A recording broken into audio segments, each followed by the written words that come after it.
നീ കരുതുന്നതുപോലെ നിന്നെ ഒഴിവാക്കുക എന്നത് അവർ പെട്ടെന്നുണ്ടായ പ്രകോപനത്തിലെടുത്ത തീരുമാനമല്ല.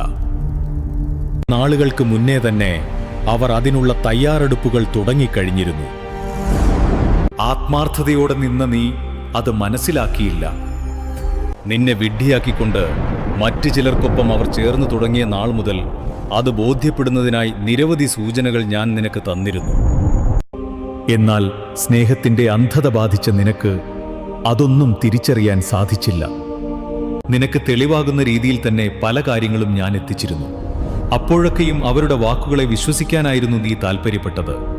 അന്ന് കാര്യവിശകലനം നടത്തി അവർക്കെതിരായൊരു തീരുമാനം നീ കൈക്കൊണ്ടിരുന്നെങ്കിൽ ഇന്ന് നീ അനുഭവിക്കുന്ന ഹൃദയവേദനയ്ക്ക് ഇത്രത്തോളം കാഠിന്യമുണ്ടാവില്ലായിരുന്നു. വഞ്ചിക്കപ്പെടുന്ന നിനക്ക് നൽകിയതുപോലെ തന്നെ നിന്നെ ഒഴിവാക്കിയ അയാൾക്കും ചെയ്യുന്ന തെറ്റുകൾക്ക് ഭാവിയിലുണ്ടാകുന്ന നീ എന്ന വലിയ നഷ്ടത്തിനെക്കുറിച്ചും. ഇപ്പോ കൂടെയുള്ളവർ